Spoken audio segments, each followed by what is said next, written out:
بسم اللہ الرحمن الرحیم۔ میں سلمان فیصل خان اپنے یوٹیوب چینل سوچ سمندر کے ساتھ آپ کے سامنے حاضر خدمت ہوں۔ ناظرین، آج کا جو موضوع ہے وہ ویسے ہی ملک بھر میں کیا میرے خیال میں دنیا بھر میں ہمارے لیے بدنامی کا باعث بنا ہوا ہے، اور یہ جملہ انتہائی دکھ کے ساتھ کہنا پڑ رہا ہے، انتہائی دکھ کے ساتھ۔ اور لازمت اس میں جتنے بھی باشعور لوگ ہیں وہ رنجیدہ ہیں، پریشان ہیں، دکھی ہیں۔ موضوع آپ کو پتہ ہی ہے کہ موضوع جو ہے وہ آج کل چلا ہوا ہے کہ جناب ایک خاتون لاہور میں، جو ایک خاتون نے ایک لباس پہنا ہوا تھا جس میں عربی میں حلوہ لکھا ہوا تھا، اس کے ساتھ کتنا ظلم کیا ان لوگوں نے، سو کالڈ مولویوں نے اور ہمارے اسلامی جمہوریہ پاکستان کے مسلمانوں نے۔ 3000 کے لگ بھگ لوگ اس پر حملہ آور ہوئے، عقل کے اندھے، آنکھ کے اندھے، جنہیں قرآن پاک میں کہا گیا اندھے گورے، اندھے گونگے بہرے، دیکھ رہے ہیں کہ یہ قرآنی آیت نہیں ہے لیکن اندھے ہیں، کہتے یہ قرآنی آیت ہے۔ وہ کہہ رہی ہے یہ قرآنی آیت نہیں ہے، بہرے کہتے نہیں یہ قرآنی آیت ہے، سن نہیں رہے، جلا دو، مار دو، سر تن سے جدا۔ یہ کوئی بات ہے کوئی؟ یعنی کہ اب تک قرآن کی توہین پر پاکستان میں جتنے بھی احتجاج ہوئے وہ مبینہ طور پر غیر مسلموں کے خلاف ہوئے، اور وہ پتہ بھی نہیں چل سکا ابھی تک کہ وہ درست ہے یا غلط ہے۔ یہ ایک علیحدہ بات ہے۔ یہ پہلا موقع ہے، میں بڑے دکھ سے کہہ رہا ہوں، یہ پہلا موقع ہے کہ ہمارے مسلمانوں نے جو قرآن پاک کی توہین کی ہے، اس کی دنیا میں مثال نہیں ملتی۔ جو لفظ قرآن پاک میں ہے ہی نہیں اس کو کہتے ہیں نہیں یہ قرآن کے اندر ہے۔ اس طرح قرآن کی تحریف بہت بڑا گناہ ہے، اس طرح بیرونی لفظوں کو قرآن پاک کا سمجھنا۔ یہ عربی سے ناواقف لوگ کیا قرآن پڑھتے ہوں گے یہ لوگ؟ میں تو لرز رہا ہوں اس دن سے، ہم سب نے مرنا ہے۔ قیامت کے روز یہ خاتون جب پیغمبر اکرم صلی اللہ علیہ وسلم کے سامنے اور اللہ کے سامنے حاضر ہوگی اور شکوہ کرے گی، اسلامی جمہوریہ پاکستان کے ایک ہجوم نے مجھے قتل کرنا چاہا، مجھ پر کفر کے فتوے لگائے، ایک مولوی صاحب آتے ہیں کہتے کھڑی ہو جاؤ، تم بیٹھو گی نہیں۔ وہ نامحرم خاتون ہے، بے شک وہ بغیر پردے آئی ہوئی تھی، آپ تو نامحرم تھے، کھڑی ہو جاؤ۔ ایون کہ اس خاتون کے اوپر چادر ڈالنے کی بجائے وہ گھٹیا سوچ کے لوگ کہتے اسے کپڑے اتارو اس کے جس پہ یہ پہنی ہوئی ہے۔ وہ مدد کے لیے پکارتی رہی، کوئی مرد اس کی مدد کو نہیں آیا، اگر آئی تو ایک عورت، ایک لیڈی انسپیکٹر۔ میں ان دونوں خواتین کے نام نہیں لے رہا، سب قوم واقف ہے۔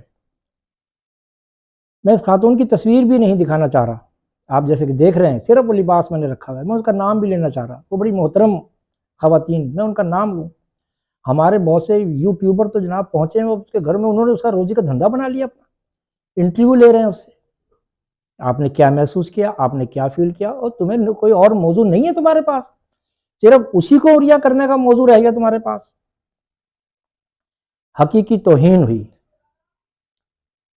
حکومت کو چاہیے یہ جو نعرہ ہے گستاخ رسول کی ایک سزا، سرتن سے جدا، سرتن سے جدا، اس کو بین کرنا چاہیے۔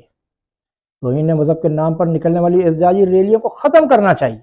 انہیں کیا پتا اس ہجوم کو، جسے پتہ ہی نہیں ہے قرآن پاک کیا ہے اور کیا نہیں ہے، اور یہ چل پڑتے ہیں جناب لوگوں کو قتل کرنے، جلانے کے لیے۔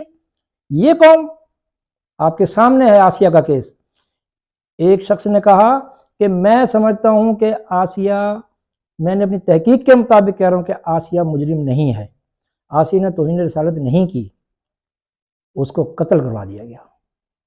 اور قتل اس شخص نے کیا جس شخص نے اس کی جان کی حفاظت کا حلف اٹھایا تھا۔ اس کی جان کی حفاظت کے بدلے میں وہ اپنے گھر کے بچوں کی روزی روٹی کما رہا تھا، اس کو اتنا بہکایا کہ اس نے اسے قتل کر دیا، اپنے روزی روٹی، میں سخت لفظ نہیں کہنا چاہتا کہ حلال کی حرام کی۔ یہ قوم ہے اسی موضوع پر اسی آسیہ کے موضوع پر ایک شخص نے کہا کہ یہ مجرم نہیں سمجھتا، اسے قتل کروا دیا گیا۔ ایک شخص نے کہا بڑی مسرت پر بیٹھ کر کہ میں نے اس کو رہا کروایا آسیہ کو، اور اسرائیلی طیارے پہ باہر بھیجا فرانس، اس کو ہم نے سر پر چڑھا لیا۔ ایک موضوع، دو موقع، دو موقف، یہ منتشر قوم، یہ ہمیں توہین سکھائے گی اور توہین سمجھائے گی اور توہین کا الزام لگائے گی۔ ہمیں تو ڈر لگ رہا ہے کہ اگر کہیں سعودی عرب میں یہ قصہ چلا گیا حکام تک، وہ پاکستانی کو بین نہ کر دیں۔ ان کے تو گٹر کے ڈھکنوں پر عربی لکھی ہوئی ہے، ان کے تو سڑکوں پر بنی ہوئی چیز پہ عربی لکھی ہوئی ہے جناب۔ یہ تو کہیں گے قرآن ہے، یہ ان کو تو عربی گالیاں دیتے ہیں، یہ جناب آگے کھڑے ہو کے سبحان اللہ اور ماشاء اللہ کہنے والے لوگ ہیں۔ کہیں ڈر لگ رہا ہے کہیں یہ بین نہ ہو جائیں۔ نامحرم خاتون کے کپڑے اترانے کی بات کرتے ہیں۔ عورت کی عزت ایک عورت نے رکھی اور مرد بغیرتی کا مظاہرہ کرتے رہے، اس پاکستان کا سر جھکا کے رکھ دیا۔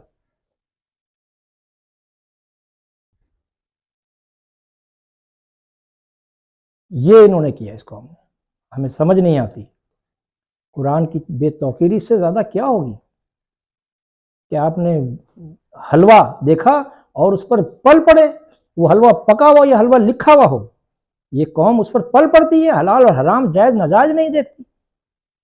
اور پھر سب سے بڑا، اس سے مزید بڑا ظلم یہ ہوا کہ 4 یا 5 افراد تھانے میں جا کے گئے، آپ نے ویڈیو دیکھی ہے، اور وہاں پر علماء کرام کا لبادہ پہنے ہوئے، ٹوپی بھی ہے، داڑھی بھی ہے، سنتی لباس، سنت رسول کا لباس پہن کر اس سے معافی منگوا رہے ہیں، اس جرم کی معافی منگوا رہے ہیں جو اس نے کیا ہی نہیں۔ حالانکہ جرم تو انہوں نے کیا تھا، جو باہر ان سے معافی منگوانی چاہیے اس خاتون کے لیے، اس کے سر پہ چادر ڈالنی چاہیے تھی کہ ہاں ہم سے غلطی ہو گئی، ہمیں معاف کر دو۔ یہ معاف کرتے تو شاید اللہ اور اللہ کا رسول بھی ان کو معاف کر دیتا۔ اس سے معافی منگوا کر انہوں نے اور بڑے جہالت کا مظاہرہ کیا۔ پھر کہتے ہیں ہمیں کچھ نہ کہو۔ کہاں ہے ہمارے علماء کرام؟ اس موضوع پہ لب کشائی کیوں نہیں کی ان بڑے بڑے سیاستدان علماء کرام نے، جن کو اس الیکشن میں عوام نے بری طرح سے مسترد کر دیا؟ ان کے نام دیکھو، لیکن 24 کروڑ عوام میں میرے خیال میں 24 سیٹیں بھی، 4 سیٹیں بھی ان کو جناب اسلامی مذہب کے نام پر نہیں ملی۔ یہ ان کی اوقات ہے، پھر بھی آ کے جناب مائک پر آ کر سیاست کرتے ہیں۔ یہ کوئی بھی پارٹی کا نام رکھ لیں، اسلامی پارٹی کا نام رکھا، آپ کو لوگوں نے ریجیکٹ کر دیا۔ میں کسی بھی پارٹی کا نام نہیں لینا چاہ رہا۔ یہ ان لوگوں نے کیا۔ کیا ہمارے علماء کرام کوئی ایسا، میں علماء کرام سے بات کر رہا ہوں، مطالبہ کر رہا ہوں، درخواست کر رہا ہوں، یہ علماء کرام نہیں جو بہروپیے بنے ہوئے پھر رہے ہیں ہماری، جو معافیاں منگوا رہے ہیں اور جناب عورت کو ننگا کرنے پہ تلے ہوئے تھے۔ بہت سے علماء کرام ہیں، سنجیدہ طبقہ ہے، میری ان سے درخواست ہے، دست بدستہ درخواست ہے کہ وہ فوری طور پر اس موضوع کو اپنے پاس لیں اور عوام کی رہنمائی کریں۔ توہین رسالت، توہین قرآن، توہین مذہب، اس پر جو قتال اب تک ہوتا آ رہا ہے اس کو ختم کیجیے۔ اور میں پھر درخواست کروں گا اپنے یوٹیوبر سے بھی، صحافیوں سے بھی، کہ خدا کے واسطے چادر چار دیواری کا خیال رکھیں، کسی کے ظلم کو، کسی کی مظلومیت کو اپنی روزی روٹی مت بنائیں۔ اور بہت سے موضوع ہیں، آپ اس پہ روزی روٹی کمائیں۔ ایک لائن لگی ہوئی اس خاتون کے پاس جا کر انٹرویو دینے پہ مجبور کر رہے ہیں اس کو کہ ہمیں انٹرویو دو، بتائیں آپ نے کیا محسوس کیا؟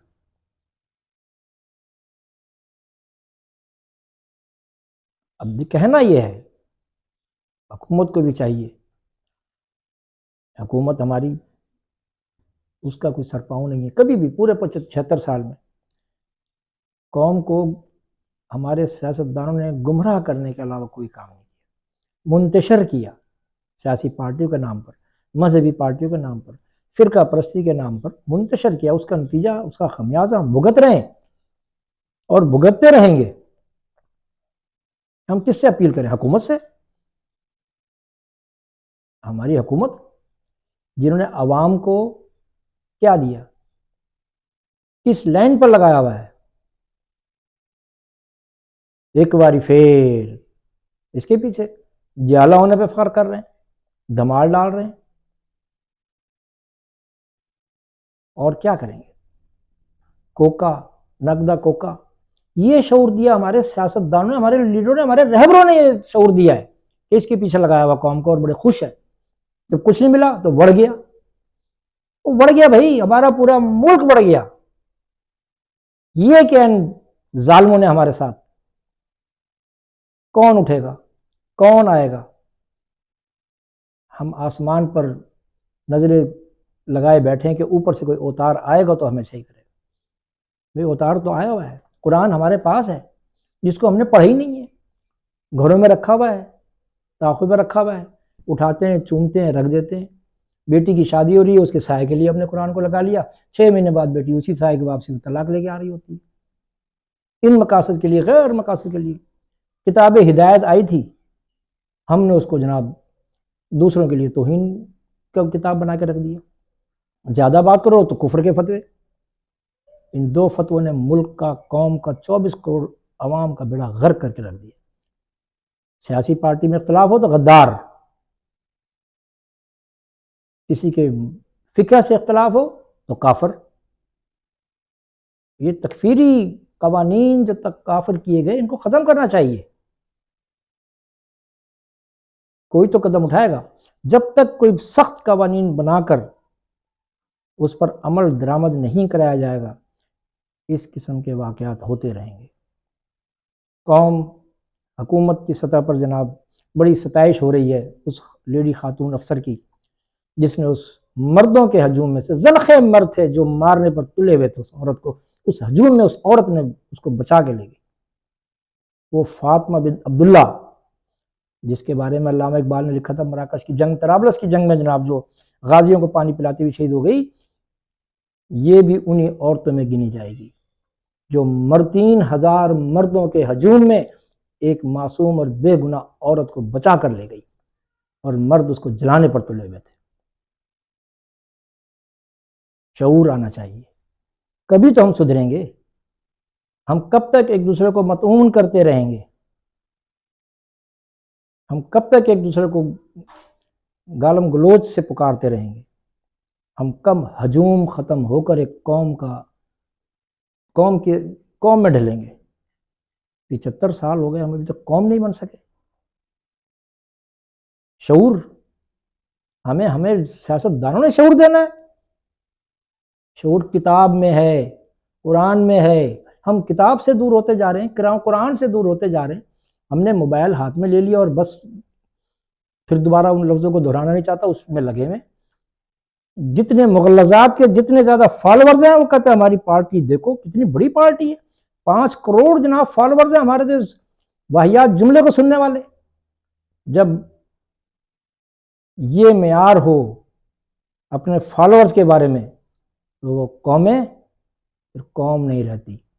ڈر لگتا ہے کہ کہیں ہم اس ایسی قوم نہ بن جائیں کہ جو تاریخ میں ہمیں پڑھا بھی نہ جا سکے، کہیں تھی ایک قوم، گمراہ قوم، بھٹکی ہوئی قوم ہی نہیں ہے ہم۔ میں اپنے اس موضوع کو ختم کرتا ہوں، اپنے سننے والوں سے اس درخواست کے ساتھ کہ خدا را قرآن کو پڑھیں، اس کو ترجمے سے پڑھیں، اور ہر عربی عبارت قرآن نہیں ہوا کرتی، ہر لکھا ہوا حلوہ نہیں ہوا کرتا جس کو کھایا جائے۔ میں اس کے ساتھ ہی اپنی بات ختم کرتا ہوں۔ کوئی لفظ، کوئی جملہ ناگوار گزرا ہو تو اس کے لیے معذرت خواہ ہوں۔ اگر میرا یہ پیغام اچھا لگے تو اسے ضرور پھیلائیے، شاید کہ تیرے دل میں اتر جائے میری بات۔ سلمان فیصل خان کو اجازت دیجیے، السلام علیکم۔